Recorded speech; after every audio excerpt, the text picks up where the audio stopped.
Good morning, everyone, and welcome to the 11:11 a.m. Fireside Chat and our special edition of Geese Speaks, when we have a member of Richfield's own flock joining us to share information about their lives.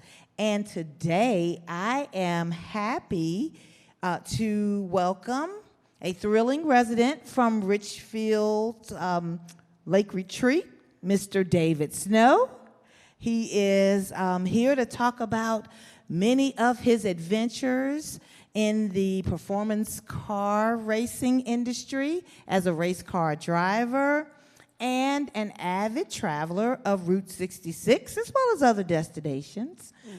A little bit of everything. A little bit of everything. Of course, I am Vickie Meeks-Miller, Community Engagement Manager, and I'm so delighted to welcome you to Geese Speaks. Thank you so much for being here today. Well, thank you for asking me. It's quite an honor. Oh, it is our pleasure. I have had the pleasure of having some conversations with Mr. Snow and even been privy to seeing a lot of his collection of trophies, artifacts, art, and so on related to his travels and his experiences, in which we are really excited to talk about today. Mr. Snow, you've been blessed with leading an interesting life, I would say. Well, to me, it's just average. Oh, exactly. Yeah, it was just life, indeed, and that's how each person feels. However, I was really enthralled by a lot of the information you shared with me, and I believe you told me that your story began in the Chicago area, where your family was in the dairy industry, and you worked alongside your father and uncles. Then you decided to pursue a degree in the creamery management. After the small dairies got bought up by all the big conglomerates, your family ended up in Southern California, which changed your life, I'm sure. And you explained my life, all right. Indeed. Going from Chicago, which is all paved streets and street lights and trolley cars and pretty gray most of the time, as I recall from being a little kid, to going to California and living in a house in the middle of an orange grove. Right. I mean, that's what I did.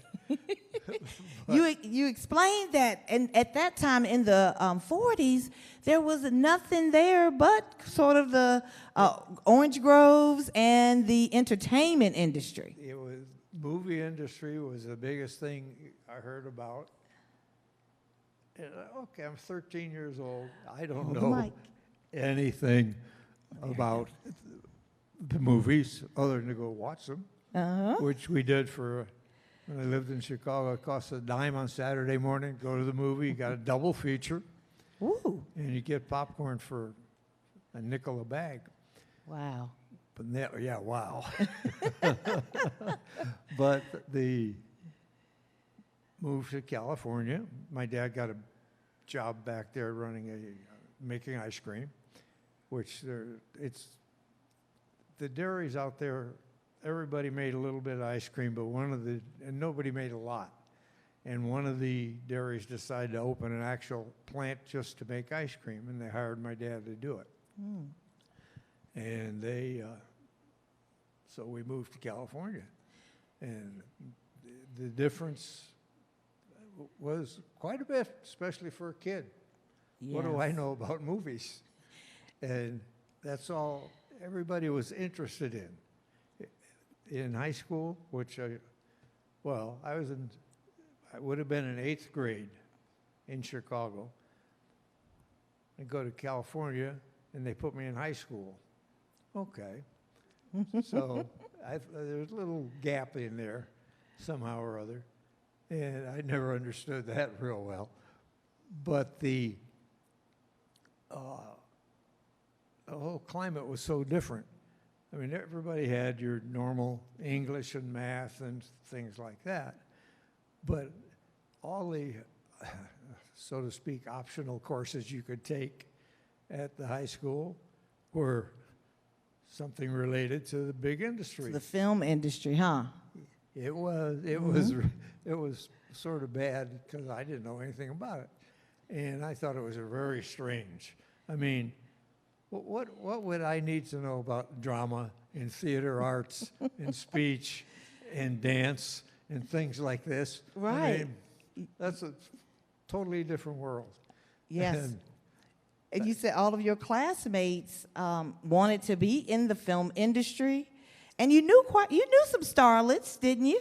I figured it out, sort of, but I'm not sure I ever got it completely understood. Right. I just knew that, well, our street was in the San Fernando Valley, right, part of LA County, and it just grows, there was all sorts of different orchards, okay? And we were actually, our house was in a place that had half of it was an orange grove, the other half of the lot was walnuts. Okay. If you can figure that out. I don't know, but that's how it was. Anyway, and the street, it was a very short street. It was about a block and a half long. And at the end of the street, well, everything from there was dirt road. And the street just was, like I say, a block and a half long, came off of Main Street. They went through the San Fernando Valley, and there wasn't much else. Right. I mean, there really wasn't. So Anyway. it's interesting to think that California, now that we know it, how it started out being just orange groves and, no people, and you saw it build up from... I saw it grow unbelievable. But of course, you don't realize it until you step back and take a look, especially when you're a kid. You're too busy, and things went on. But when I was in Chicago, I remember my dad and his friends. They were my uncles. One of them really was an uncle, and the other one was an uncle, so to speak. And they took me one night to see their car. They had a little, what was called a quarter midget, little bitty race car that ran around a quarter-mile track. They didn't go especially fast, but they made loud noises, and it was a magic night for me. They had lights and cars, and I can even still remember the smell of the weird oil they were burning. Right. And things like that. But that's probably what hooked me on cars right away. Wow. So that started actually in Chicago. Yeah, it probably did. Awesome. But then Southern California, when I'm growing up, and guys that came back from Europe brought MGs and Healey's and Triumphs and things like that, inexpensive British cars. And what they did with them is they're scooting all around everywhere and having fun. And it always was interesting to me. Well, then they started having sport car races, and these guys would race them. Okay. And that was neat. Yeah. And, of course, some of us went to the races and some of us went to the movies. And I was interested in the races big time. I liked it. But then I'm going to high school, and it just was a strange time because it was so different from being in Chicago. And the things you had to learn were quite different. You felt like another world, didn't you? It was another world. And the cars all came from that.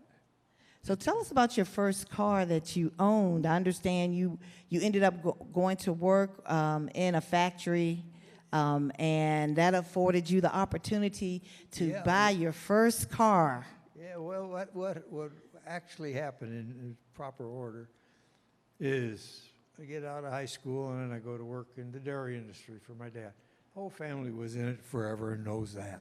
And the way I was going to be an ice cream maker, just like my dad and my Carry on the grandfather tradition. and the people before him were all in the dairy business one way or the other. Well, as I say, I got out of high school, took my creamery management courses and got my degree, which was quite honestly way too simple for me because I knew everything how to do, but I didn't know about the paperwork end of it, all the little things you have to do besides. Yeah. So that's what I learned. And then came Korea. Well, that, of course, alters everything. And I went and visited the Far East and came home. And sport car racing was ongoing much stronger. And then, shortly thereafter, the next year, Chevy came out with a Corvette. And there's nothing like the sound of a good V8. Oh, yeah. Instead of these little British cars that buzz around the tracks and so forth. So I had to have one. And, of course, the other thing that had changed when I came back from overseas was the fact there was a big push to go to college. Prior to my going overseas, you just didn't hear about it much at all. There was no push on anywhere. But it certainly changed while I was away. And so I went back to my ice cream making job because they have to give your job back. When you're drafted, that was the rules. So I went back to that, and it was about 6 or 8 weeks, and I had a disagreement with them over the fact that I was promised a promotion and had done the job several times before, and some stockholder's son with a business degree came in and got the job. And he didn't know anything about the business at all, but that's neither here nor there. But that's what happened. So I said bye-bye to the dairy industry at the moment. And then I thought, well, I guess I'll go to college and get an engineering degree because this is what you do. This is a big push to do this. We're going to fly to the moon. All sorts of good things. Anyway, so I did. And then in order to do this, well, I got the GI Bill helped a lot. But in order to live a life, I had to have a job. And the only job I could find was building Chevys at the GM plant. That was perfect for you. Worked out perfectly. It was a huge place. There was like 3,000 guys on a shift, and it just unreal. And that carried me real well. Well, of course, that also made things easier to get better cars and know what's happening for Chevys and General Motors and places like that. But you also, there were some benefits to it that I didn't know about or even thought about. I ended up working there a little over 4 years, 4.5 years. Nights, there were nights, I mean long nights sometimes, but always nights. But when they had the model changeover between the years, they shut the plant down to change the equipment to build the new cars. And this takes sometimes as much as 7 weeks. Well, that's a big hit to lose that much time. However, after you were there 1 year, you got 80% of your take-home pay for that 7 weeks. So here I am, young and single, and have a Corvette, and I could live it up. And to be real honest, my house was 25 minutes from Malibu, and 20 minutes if I was in a hurry. I mean, what do you do? You race back and forth? No, and still all the girls are going to be starlets. They're all going to be stars. Oh, my goodness. It's just the way it was. And there was this attitude about this that you need to be there to see it and get it, but they were very careful who they dated because they didn't want some really good-looking guy To upstage walking with them. them, and the guy would be seen and the girl would be ignored. They wanted to be the star of the show. So, and I was handy because I was not in the game, so it made it fun too. And okay, so now you've all seen 2.5 Men and seen a house in Malibu that they have. Mm-hmm. Well, Malibu in my day was some rickety old fishing shacks and a beach, okay, if you can believe that. And, well, I saw the first one of these other houses being built. The lots were like 50 feet wide or something. And people would buy 2 or 3 of them, and then they'd build a fancier place. Well, they weren't real fancy At that except time. when you compared to what was there. Mm-hmm. When you compare to what's there now, it's unreal. But I get to watch all that change, and I have actually been at parties with movie people, theater people, TV people, whatever you want to call Such as? them. Yeah. Any notable folks that we might know of? Well, perhaps. Okay, there's things that go with this. Right. When all over LA are little theaters, okay? And they thrive on putting on shows that only last 2 weeks, but it gives all these people, all these girls, and like I say, half the guys, a chance to be seen, okay? Mm-hmm. And they run these things, and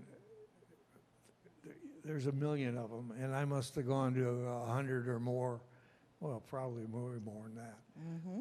all over the 4 or 5 years. Anyway, the better one of these little theaters that would have a little better play than the others, and you never heard of these plays, okay? And if you saw the movie La La Land, and you saw the girl come out on stage and there's 4 people in the audience, okay, I've seen that happen, exactly like that. La La Land for sure. La La Land, okay, and also another thing about La La Land is when the guy takes the girls to the audition, and they're sitting around there with their little sheet in the hand that they're going to read for this guy behind this desk, and she sticks her head in, and he'd just look up and he'd say, "Next," and That's the poor happened to girl you would be too. crushed. And I actually took girls 2 auditions for that. I see, in the summertime when I was off from General Motors, I had a lot of time to do this. Right. Well, at least they came to the audition in style in the Corvette. Yeah, and Right. I had a red Corvette. Exactly. Yeah, and that was a car. And occasionally on the weekends, that's when I did my racing. And that was a totally different world. Now, speaking of some of the stars you told me about, I think I heard mention Robert Redford. I heard mention of Natalie Wood. Natalie Wood and James Dean. Yeah, he was a Porsche driver. Okay, Natalie Wood and Robert Redford were in high school with me. They were a couple years behind. Mm-hmm. They were in my brother's class. Mm-hmm. Okay. They were just kids. What do I know about them? Because I could drive and had a car back when we were in high school, which was a 1929 Buick with wooden spoke wheels, in case anybody cared, Mm-hmm. which would be nice to have now. Sure. Anyway, I could drive, and I'd have a date, and we'd go someplace. And then I had to pick up my brother and his date, and maybe 2 or 3 more couples, kids, and carry them all around, deliver them all home. For all I know, I delivered Robert Redford and Natalie Wood Home. right there. I don't know. But then They you were later. just kids. They were a pain, and my date always got upset about it. Okay. But then you later ran into some of these guys after they had gotten famous they started racing as well because that was so common in your circle. Oh, yeah. There was a lot of the, quite a few. James Dean was a big racer. Steve McQueen. Paul Newman. Okay. I have raced Paul Newman, and we had a good time together more than once. And if you watch the movie Ford versus Ferrari, Ken Miles, I raced him, and Carroll Shelby, I've been in his shop. I mean, all of these things I did. You didn't even realize you were seeing history in the making. You were just hanging out and having fun as a kid They're and just working. Okay, there are other track rats just like me. They want to be at the racetrack and have good fun. And none of those people at all would talk about movies or acting or anything about it. They no part. Right. No. They were there to enjoy themselves, and they did. They're good fun to have around. And it was an interesting time. Sure. I had great fun. Well, going back a little bit to all these little theaters that are around and all the girls that were acting in them, and the guys too, but the heavy duty on the girls. There are probably 4 girls for every guy that had actual parts in these shows. And I sat through lots of them, and it was interesting. But if you had one of the better shows, there you would, and somebody pulled some string somewhere, and you had somebody give a cameo appearance in that, well, that would draw a crowd just because their name would be out front. Yes. And get people in to see this. And Carol Burnett came before she was Carol Burnett, big time. But I sat in her house on Laurel Canyon, and I think it was Laurel Canyon, till 4 in the morning drinking coffee after one of these shows. Wow. And a handful of stuff. I mean, it was no big deal. So it was a different automobile activity that led you to the love of your life. It wasn't one of the starlets, but that was the rally. Okay, the sports car scene is out west especially is very, very strong. They have sport car rallies. There's basically two different kinds. There's time and distance where you have to be accurate to 1/10 of a second to reach a checkpoint and then proceed on to another by a set of directions that you're given at the start. And then there's the other kind, it's called a gimmick rally, which you get a set of directions and a set of questions you must answer along the way. And that can be very involved and is extremely competitive. And they were running these rallies. The different clubs around LA would run them every Friday night, Saturday night, and Sunday daytime. And there'd be a couple hundred cars at most all of them, at least. And I've seen as many as 400 cars show up to go on a rally. And you start at 6 at night. Well, normally you'd let them out every minute.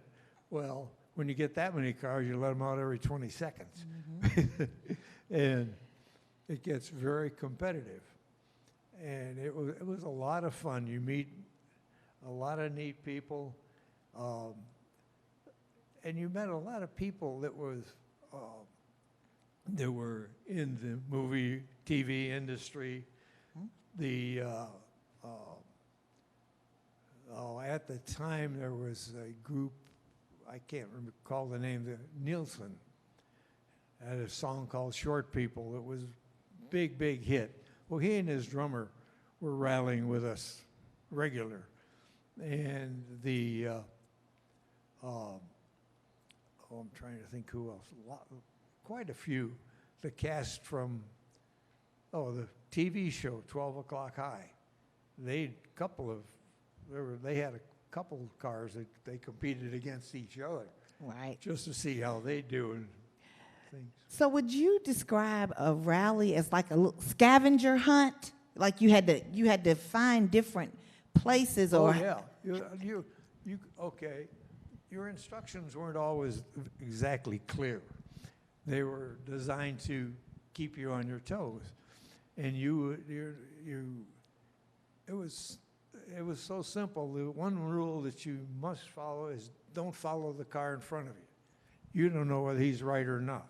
right? Okay, even though you can see him and you watch him turn, you may not want to turn there. Yet your instructions are for you and your car. And it was a perfect example is you stop at the start of one of the rallies, Hold your mic. and they gave out the directions, and they're Coordinates. very precise, and the road went straight out, and it was a T intersection. You had to turn right or left about 2 blocks down. It's just straight. That's the only way you could go. Bottom line is, the odd number cars went that way, even number cars went that way. Well, every other car, okay, simple, okay. Well, minor detail is a great many cars follow the one in front of them. Right. And it And wasn't. they're already lost before they get started, which was deliberate. I mean, you had to be on your toes, and it was all sorts of crazy things. A simple instruction, supposedly, was turn right at the wealthy meadow, in quotes. Well, you had to figure out what a wealthy meadow was. Right. Well, it's just priceless because when you think about it, because a wealthy meadow is a rich field. And there's Richfield. giant Richfield gas station, a huge sign. Oh. You had to turn there, okay? And you had 150 instructions like that in about 2 hours worth of driving. And you had to answer questions along the way about things you passed. And it was great fun. It always ended up at a pizza place that would seat a whole lot of people. And you have to remember when this was. This was the 60s, okay? And 50s and 70s. No computers. Everything's done by hand. Yeah. So when you finished, somebody had to sit there and score you, every car that came in, and then you had to figure out who did best and all. So it took a little while. So you finished at the end, and everybody got to know each other, and it was great fun. And you did you kept hoping you did well. Sure. And once they finished scoring everybody, then they would give you an answer sheet so you knew you got the right questions or not. But it was a lot of fun. And you'd sit there and you'd drink a lot of beer and eat a lot of pizzas and meet a lot of interesting people. Such as your wife.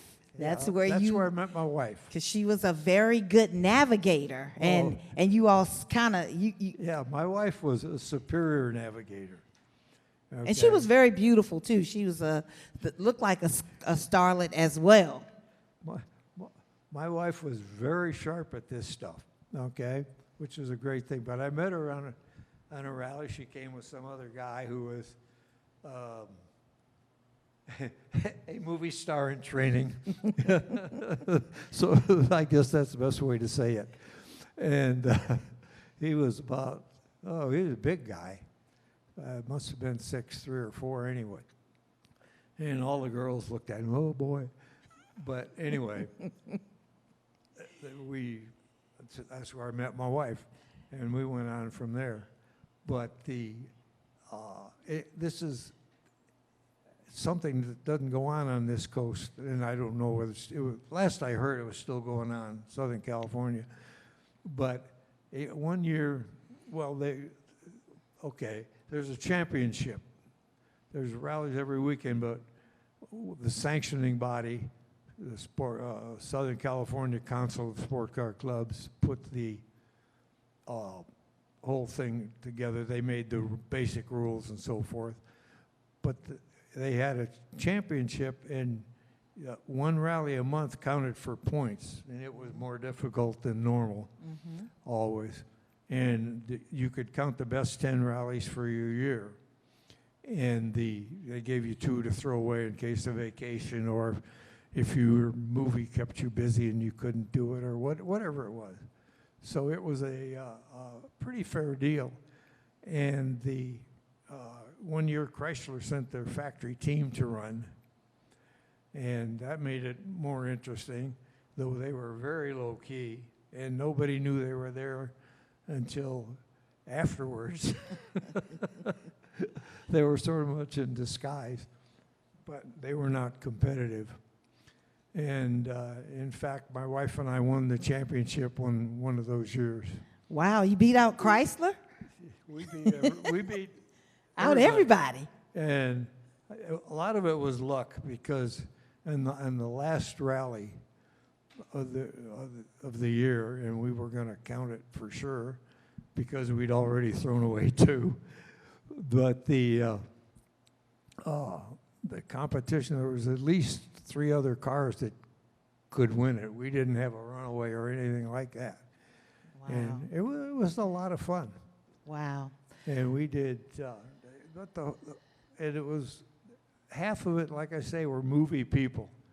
And some of them, I'm sure, did a whole lot better in acting and so forth.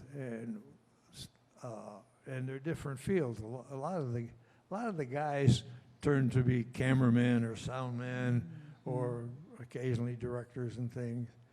And there's other parts to it too. There, like every one of these little theater productions, okay, where the girls want to be seen. Well, all the actors want to be seen.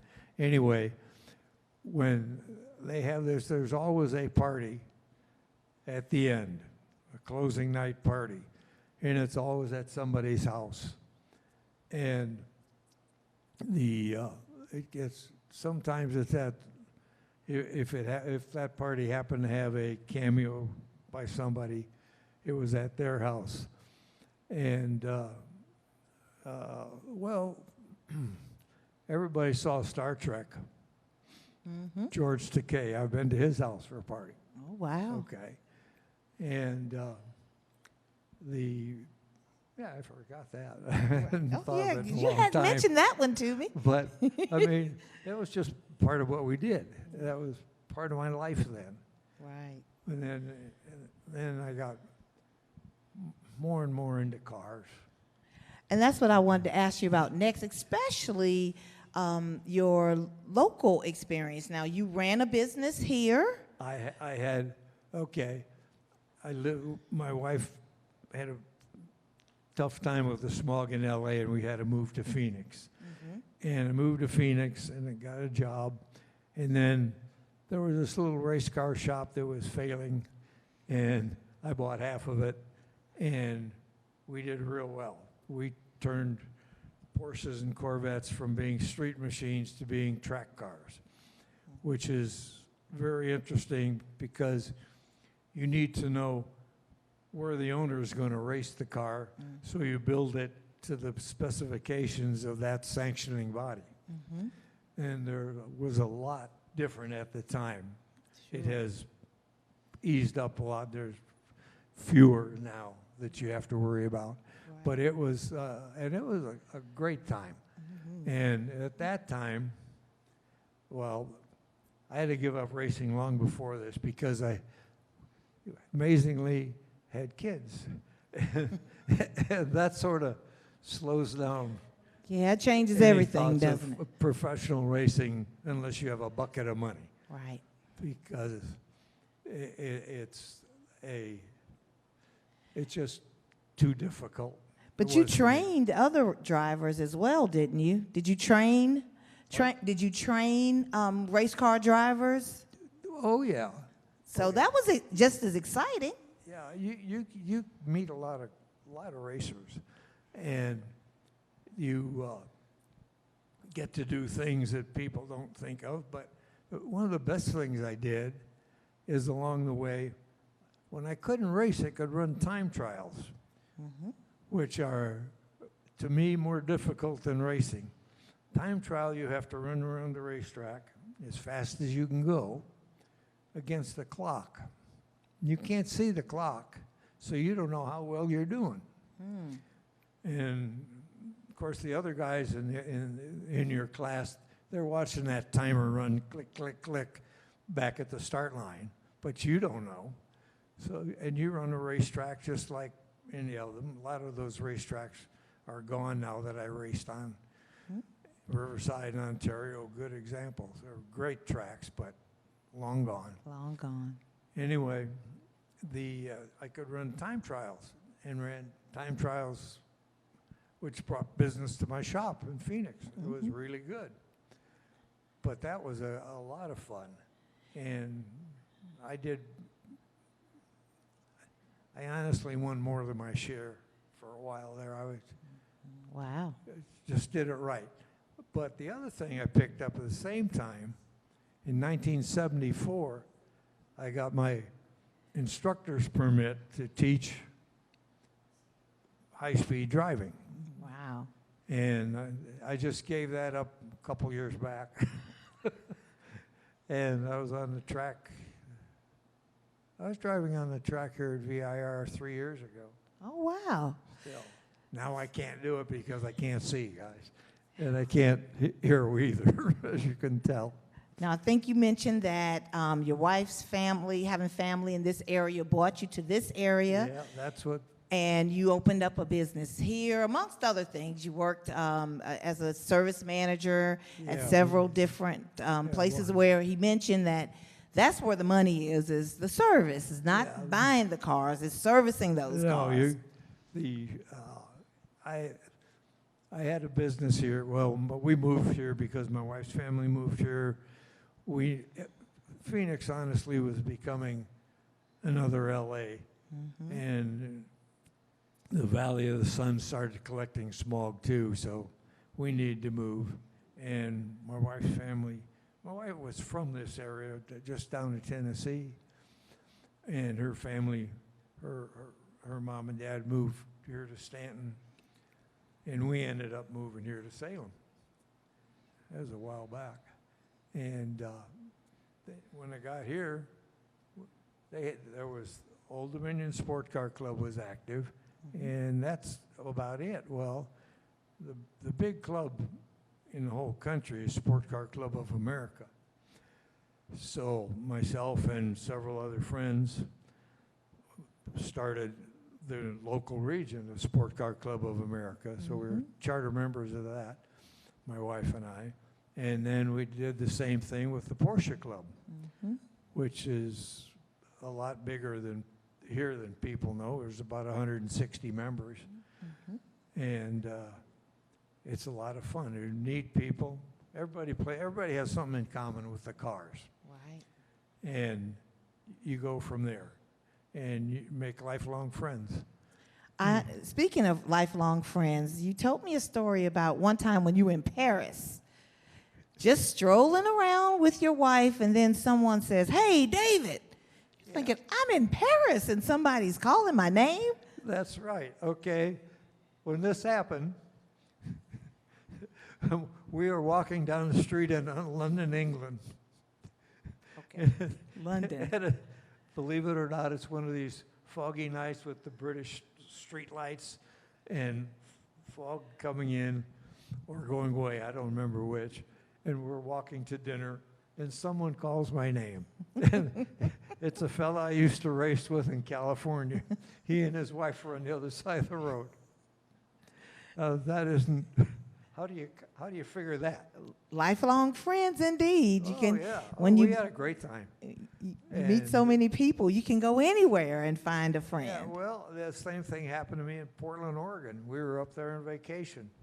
Ran in, okay, when we were running the time trials, I have to put something in here. One of our last event of the year was at Las Vegas. Well, the track is gone now. It's underneath the NASCAR track, as a matter of fact. Anyway, they had a nice little road course there. And that was our last event of the year. And in order to win the championship, there was 3 of us in my class who were very close.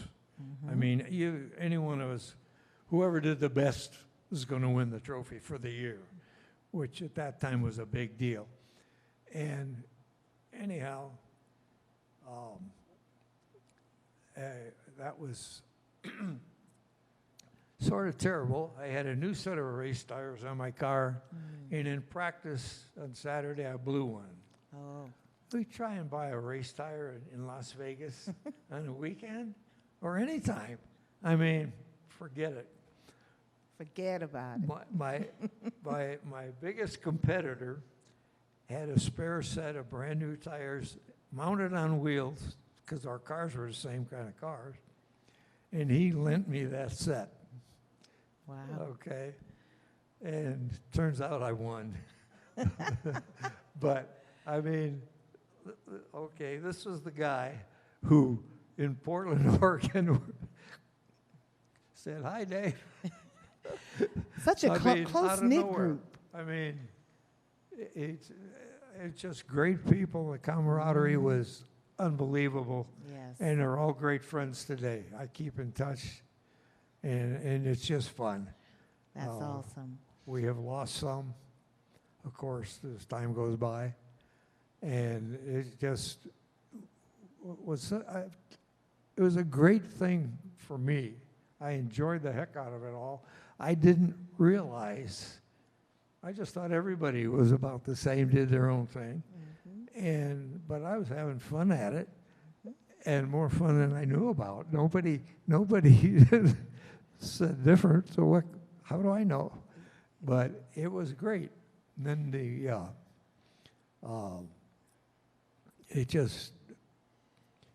one thing led to another. When I sold the shop and we moved here, and I ended up working for Porsche as service manager.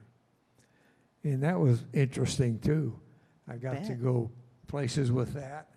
And I had so much weird experience. Okay. I went to, they had a 3 or 4 day class, so to speak, for service managers up in D.C. And I ended up teaching one of the classes because I knew more than the guy who was teaching it. It was sort of embarrassing. So that wasn't planned? He was that teaching was totally it and then... totally unplanned. Totally unplanned. Wow. But you meet these people, and you all have a common interest. Right. Okay. And that starts you going, and you make great friends. And Your reputation must have preceded you in that case, Oh, so oh. they all knew. Yeah. And the other thing is, all the wives got along well, too. I mean, we'd go to the racetrack, like when we went to Las Vegas. All the wives and girlfriends would come along for sure, and they would gamble, perhaps, all day Saturday while we're doing practice, and then they come to the track on Sunday after a late breakfast at the casino. Right, right. Lunching and just having that's what they did, Yes. and it was fun. Awesome. And it was just a great time.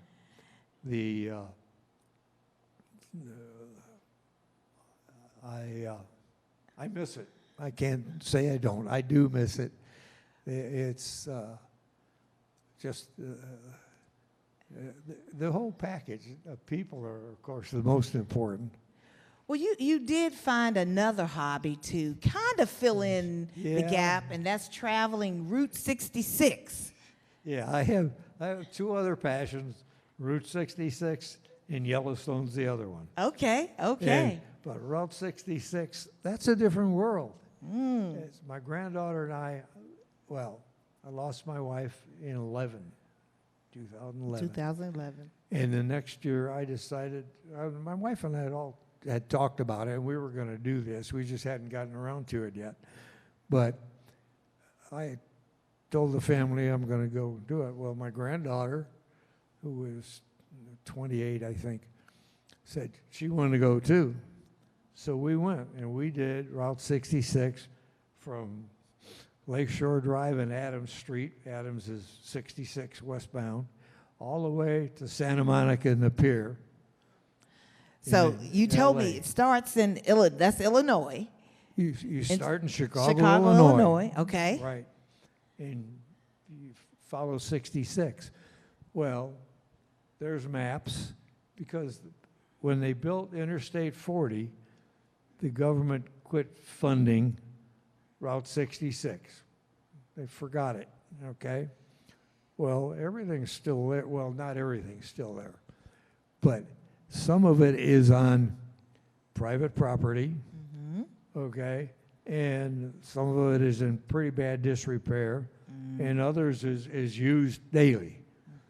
It depends where you are. But my granddaughter and I did that, and we found interesting things. One of the most interesting things that just floored me, really, the first couple we met, you start in Chicago, and 2 blocks down Adams is Lou Mitchell's. It's an old diner at the time. Now it's a little better than that.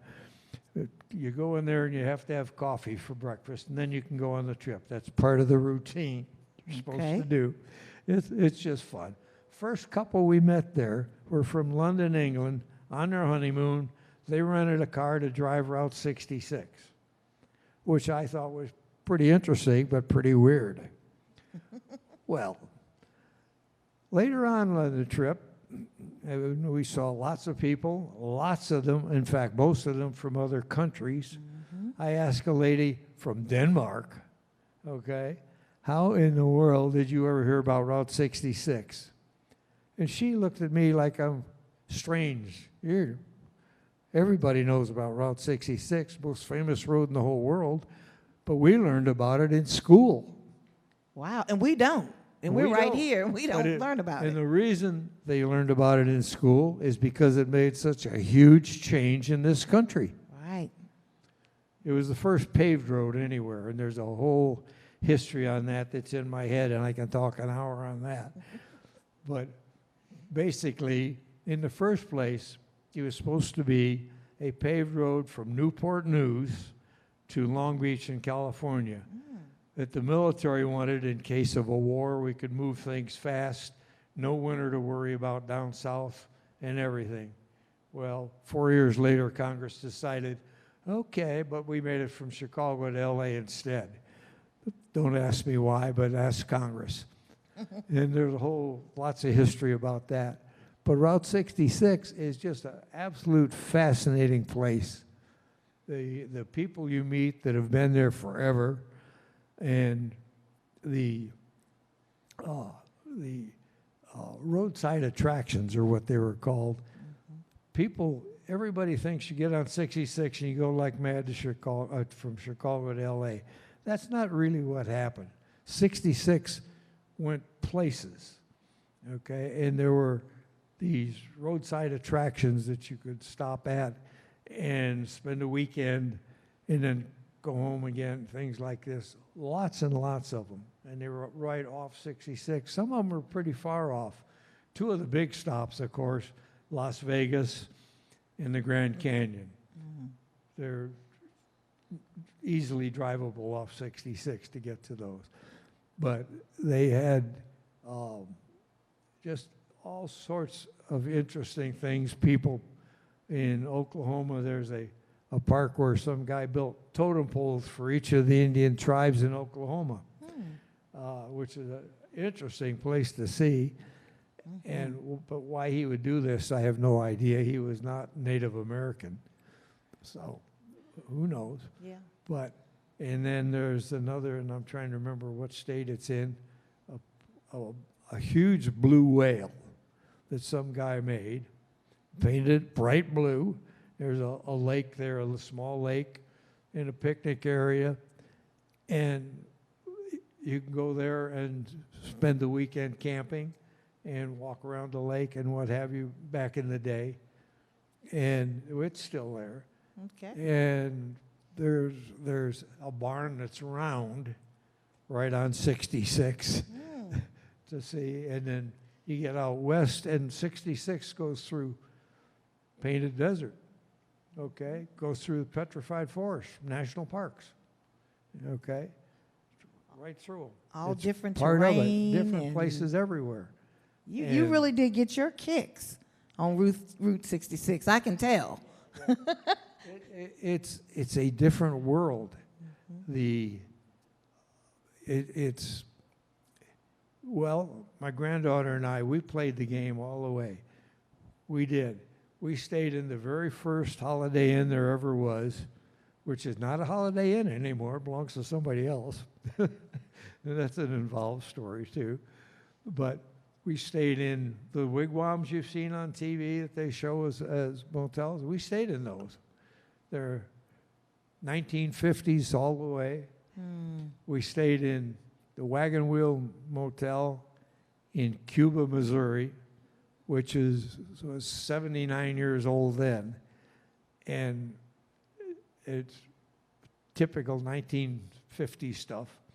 Wow. Every place we went was like that. And the rooms are very small. They're clean and neat. Oh, boy, they're fine. They're just small. Right. And they have other little idiosyncrasies, like you can't hardly plug anything in because there are no three-prong plugs in the wall. They're all two still. Right. You bring an adapter, which we had to pick up because we didn't know this. And things like this all the way across the country. Wow. What a neat thing to do with your granddaughter. I'll bet that was wonderful, a wonderful experience to share with your granddaughter. My granddaughter wants to do it again. Oh, wow. And I do too. Yeah. We didn't plan ahead. We stayed, when it started getting dark, we started looking for a place to stay. And the maps we had, well, somebody has made a nice set of maps that show Route 66. And they're not perfect, okay, but they're pretty darn good. I have a set if anybody wants to borrow them. But the trick is, do not get the app on your phone and go by that. You lose the whole flavor of the whole ball game. It's just like GPS tells you from here to there. That's no good. Yeah. And the apps that tell you anything, it's just not the same. You miss the whole story. Springfield, Illinois. We stopped at this gas station. Looks like an old museum with a lot of old gas pumps out front and everything. And we were trying to limit our stops to 20 minutes each because there's a million things to see, and we didn't see everything. And we tried, but can't do it. Anyway, we stopped at this place. And think, simple, easy. Go in, say hi, look around, press on. We'll go in there and talk to this fella, and it was Shays, and it was his gas station. This guy landed on D-Day, fought his way all across Europe, got out of the Army in 46, and came and built that gas station. Still there, okay? And you have a picture of it. All those years, he's still there. Yep. Okay. And when we went inside, okay, and there's this wall, probably, longer than from the TV set to here, okay, covered with newspaper articles. About him. All about him and his station in Route 66. And they're all from other countries. Okay? Has a couple over here from local papers, but all these are from other countries. Wow. This guy was absolutely fascinating just to talk to him and his wife. Neat people. They were well in their 90s by then. And but you'd never know it. He has passed away 2 years ago now. I don't know about her, but we could have stayed and talked to them. I mean, we were there 2 hours, and way beyond what we planned. And it was so good. And we had to leave because we didn't realize the time had passed like that, seriously, because it just, their experiences with people who came on 66, people who had come by his station and sent him things from somewhere else, and all sorts of stuff, and celebrities till you couldn't stand it. Okay? Well, we had to leave because some TV crew was coming to do a thing on him. So. Well, Mr. Snow, I tell you what, you're right in that category with him. I could talk with you and hear your stories forever because it is intriguing because of the time, and now, to look back and think how it all started to where we are now it is very intriguing. You are a part of history in a lot of ways, and I know you were just living, but that's how life works. You become a part of the history, and you've made a little history on your own in starting clubs and helping race car drivers and all that kind of stuff. And I just appreciate you sharing your experiences with us. This has been an awesome opportunity to kind of relive some things and learn some things. And so we really do appreciate you sharing your life experiences with us. Well, you're more than welcome. As I say, they're just, to me, they're just part of my day. They're not spectacular, but they were a lot of fun. Well, they are, and he has a lot of things that go along with the story, such as a picture of that gas station that he was just speaking of, and the trophies from winning those rally races and other races that he's been in. I mean, he just has all of the memorabilia to back up the stories. And the day that I was there, and this tells you how cool this guy is, he had the Eagles playing in the background. It was the perfect soundtrack to me being there and viewing all of the great things that were there. So I just want to thank you once again for joining me today. And you certainly do inspire my quote from the Jar of Awesomeness, and this would serve as motivation to us all. And that quote is by Shannon Miller, and it says, "Just because your life changes doesn't mean that your deepest passions have to." So always hold on to your passion and continue to live vicariously through them, and to let them lead you to the next thing, to the next place on your journey, which in your case was Route 66. I'm ready. Send me down the road. Indeed, indeed. We wish you and your granddaughter another wonderful trip. And please keep us informed. Keep us abreast of where the world takes you next. Yeah, she lives in Alaska. Wow. Okay. So, and it takes a bit of planning to make this all fit together. But probably September, October. And if anybody has any thought of doing it, plan on spending some time, at least 2 weeks, at the very least. And you won't see it all. You want to go back and fill in the gaps. Yes. And it's just, and if you do like we did, try to live it. We didn't plan on that. It just worked out that way. And then we got into that. Boy, that's pretty neat. Yes. But that's what. Good advice. Good advice to enjoy that slice of Americana. And there might be he might have left a few kicks there for us to experience. Just a few, though. Well, I just wanted to remind everyone, and thank you again, Mr. Snow. You've been delightful. We just appreciate this so much. Just a reminder of a few events coming up this week. Today, we have Beanbag Baseball at 3:30 in the Regency Room at Ridgecrest. Don't forget the Cornhole Tournament on this Wednesday here in the Community Room, starting at 2 o'clock. And if you're not on a team, come and cheer the teams on. Then on Thursday, the Cobbler Bake-Off at 2 o'clock in the Roos 52. Then Ladder Toss at 3:30 on the Oaks Lawn. I hear the weather's supposed to be beautiful for that. Then on Friday, take a walk on the Greenway at Green Hill, and you'd meet the group at 10 o'clock here at the Town Center.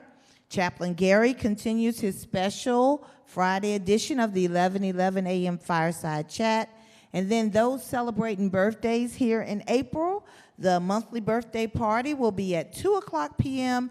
in the Regency Room, and all new residents are invited to attend as well. And once again, that's at 2 o'clock p.m. in the Regency Room at Ridgecrest.